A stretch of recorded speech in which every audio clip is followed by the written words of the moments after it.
ZNS Total Sports is brought to you by 4th Terrace Diagnostic Center. Good evening, Bahamas. I'm Kelsey Johnson. Welcome to Sports Wednesday. A 40-member team is in Abu Dhabi representing the Bahamas at the World Games for Special Olympics. We get an update from Gilbert Williams, the local association's president. We have some good news for you tonight. Update, our swimmer was in action today, our lone swimmer, and she finished first in a 50-meter breaststroke event and fourth in her 50-meter freestyle event. Those were the preliminary swims that she had today.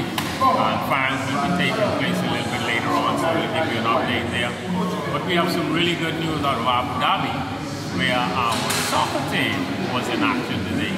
And folks, I'll tell you, our soccer team, this is the first time in the 40-year history of Special Olympics Bahamas that we've had a soccer team participate at World Games level. And so the guys were excited, the coaches were excited, and guess what? Bahamas didn't disappoint. Today, in their first match against China, our team pulled off a 1-0 win in a very keenly contested competition over China. Unfortunately, in our second match, wasn't as successful. We took a 3-0 loss in that particular match. Again, these were all preliminary or divisioning matches. 2 days after the names of the swimmers who will be representing the country at the upcoming Carifta Swimming Championships was named, the Bahamas Aquatic Federation released the name and members of the water polo squads. The under-19 members include Adonis Sasso, Lauren Bain, Jonathan Demerit, Adrian Burrows, Thor Sasso, Cordero Major, Cordez Major, Damian Gomez, Jakai Gray, and Gabrielle Sastre. The under-16 boys are Alexander Turnquest, Nicholas Wallace-Whitfield, Mateo Ferguson, Aiden Johnson, Jelani Grant, Gabriel Enciner, Thomas Illing, Oliver Roberts, Jaden Fernander, Skylar Dean, Akil Smith, and Dominic Benaby. The under-14 boys team and co-ed team members are Dominic Demerit, Logan Carey, Caitlin Williams, Justin Miller, Diero Maycock, Kristen DeVoe, Ashley Darville, Seth Roberts, Wesley Ingram, Matthew Thompson, Joshua Gibson, Remington Minnis, and Tony Simon. Now, the Bahamas is the defending champions in all 3 divisions and will be heading to Barbados in search of 2 straight. Head coach Laszlo Borbelli is confident that they can net the victories. Next week, a German team visits us, and we will play against them a couple of times, just put the guys into combat shape. What I can tell you about the possibilities this year, our U14 team is totally new. They are new guys. They have no experience. Just 2 or 3 of them played last year. I cannot tell much about them. I really hope they learn much from the older players, so they will be competitive and they can come home with a good medal. Our U16 team is very strong. I have a lot of expectation for them. Unfortunately, our fastest player, our counter-attacker, is down with injury. The U19 team that had the biggest fight last year for the gold medal doesn't have the last year MVP Sequan Miller, who is now in university and cannot play with us anymore. The GSSA soccer season kicked off on Monday with a bang. Even though it's only been 3 days of play so far, President of the association, Varel Davis, is excited about the responses from the teams and the level of play displayed. It's been going very well so far. We had some excellent, exciting games yesterday at the junior level and also at the senior level. So we're expecting some new champions this year, hopefully. But we can look forward for a very exciting soccer season. Davis also brags about the adjustments made to this year's schedule, as well as the new approach the executive members are taking when it comes to promoting the sport of soccer. We have a regular season this year. I know last year in the past we had a tournament because of time. But this year we have a regular season. Everybody play everybody once. And then we go to our playoffs, set and that, and then we go to our championship, set and that. We have about 4 weeks of games before we move on to our playoff and championships. What was supposed to be a night of celebration turned out to be just an exchange of high fives between teammates. The Bees trekking destroyers had to postpone their victory celebration, even though they won on Tuesday night, beating the youthful Foxy Angels 72-59. The destroyers will have to net a win on Thursday night if they plan to win the New Providence Women's Basketball Association championship title. When they take away the game, that what we use to motivate us into this game. We know we had to come in, we had to work hard, we had to compete against the odds, and I mean, that was a tough one to come back after they take away, but we came out, we competed, we did our job. I mean, it was a great game playing against the younger one. They're very competitive. We came out, we tried to keep the energy high like they had to compete with them, but we wanted to control the game, and we were able to come out on top. The annual Long Island Regatta is fastly approaching, and since it is the biggest fundraising event for the island every year, it requires a lot of funding. So members of the Long Islanders Association will host a switch-up regatta this weekend on Montague in an effort to raise funds to assist with the major event. Almost all the boats that go to Georgetown will be in Long Island, except for probably about 10 C-class. So we can have them all the A-class, all the B-class, and about 25 C-class. So we have just about all the C-class, about minus about 10. Joining me live in studio is President of the B3As, Jermico Archer. Welcome to the Bahamas tonight. It's a pleasure to have you here with us. It's always a pleasure to be here. All right. Everybody knows that next year is an Olympic year, but this year is World Championships. We have Pan Am, and we have Carifta the junior team also competing. The seniors haven't competed as yet for the year. So how are our junior athletes looking so far? They're looking impressively well this early in the season. With only 4 more weeks to go after the BAIS and GSSSA championships all behind us now, we're gearing up for Carifta, and I think that we're going to have an excellent team coming into this 2019 season. Is there any pressure, swimming having won championships, track is one of the biggest sports? Is there any pressure coming from you? No pressure at all. Track and field has always been the most dominant sport, and we're confident that our athletes are going to do very well at this upcoming Cayman Island Games.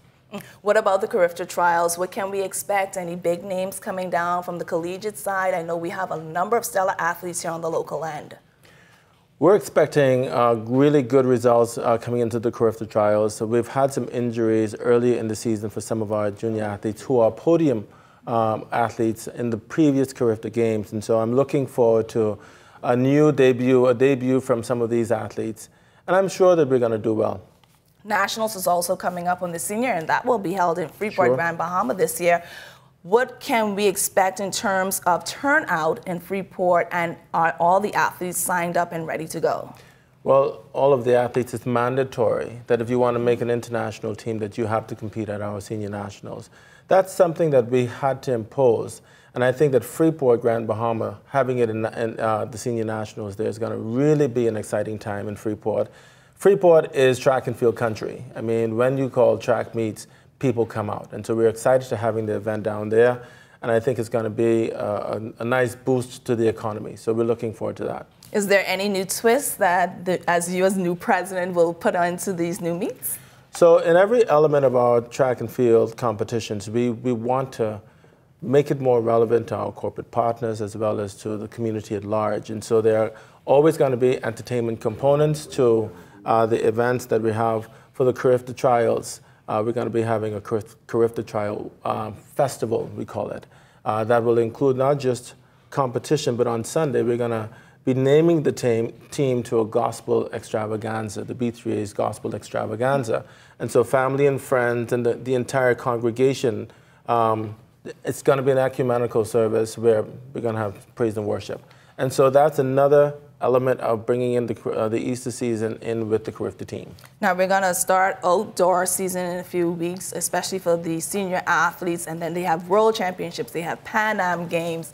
That's a lot on the B3A's plate. Talk about funding. Where do you guys get the money to make sure that all these athletes participate and go and travel? It is a huge undertaking. I mean, we've talked about an enormous track and field budget. We are always very thankful for the government, but certainly they can't do it alone. We've raised monies on our own, and that is by appealing to corporate Bahamas. It's a saturated market, and so for us, our new approach is really to target individuals as well. So the burden is lifted from corporate Bahamas. It's a shared responsibility from all of our stakeholders, and that includes the individual community members as well. When we finish with Carifta, we go into the IAAF World Relays. That's an event, an inaugural event that started right here in the Bahamas, but it's taking place now in Tokyo. Are we sending a team to make sure that we have qualifiers for the 2020 Olympic Games? The world looks forward to seeing the Bahamas in relays, so we couldn't possibly say that we're not carrying a team. But we're looking forward to defending or to having strong presence in our men's 4x4, our men's 4x1. We have a women's 4x1 team that we also intend to field at that event. And so it's going to be an interesting time. We're also going to be contesting the men's 4x200 meters. Are all the athletes going to go to a training camp before? Because that was one of the biggest problems we had back in the day, not having all of the athletes in the same place training, making sure that the exchange zone and everything happens right in there. We are in a good place. The good thing for us is that we have a stable of athletes that we've never had before. And so the selection process is going to be intense. That process will begin at the Florida Relays, March 28th to the 30th. And that's where we are encouraging all of our athletes who are vying for the team to compete in their individual events and to move the baton around the track. And so that will be the start. We will have our final team selection thereafter, and then we'll be moving to relay camps. We are looking at a number of sites, one including Central Florida, where many of our athletes train. And so I'm looking forward to a good, intense time getting the kids ready. Since you sat in the chair as president, were you able to bridge the gap between the athletes, coaches, and your executive board? Every day we walk the track. Every day I talk to the coaches. I individually call some of the elite athletes. And that's really the connection. Track and field is a human sport, and athletes want to be connected to. Athletes want to know that you feel their pain. And I think as president of the federation, that's one of my functions, and I take that very seriously. Well, like I said, World Championships, we're going to have all of our big guns lying up in the blocks, right? Every last one. And I think that, you know, the World Championship is at a pretty unique time of year. Typically, we have World Championships that take place in August. This year, because it's in Dubai, in a desert terrain, it's going to be very, very hot, and so they've moved the World Championships to a later period, which is late September, early October. That does, in fact, impact on the Olympic preparation, but I think that we'll have a stronger team than ever before. We expect that the competition will be at our highest level, and I even make a prediction that at the Olympic Games, we'll field more medals than we've ever done before. Will, with the World Championships and the Pan Am Games being so close, will that be a conflict for our athletes having to choose between which event they want to go to? It certainly is a challenge. I know that there are many athletes who may want to use the Pan Am Games as a shakeout. The only interesting thing about the Pan Am Games is that it coincides with our senior national championships. And so we're now in discussions about what would be the criteria in selecting that team. Obviously, that will be a smaller team, with the World Championships being the marquee event for the track and field season. And so, yeah, I think we'll have good representation at both. It's just a matter of choosing who will go to what. Well, thank you so much for joining me live on the Bahamas tonight. We wish your association all the best of luck, and the athletes, making sure that they win a number of medals at the Carifta World Championships and Pan Am Games.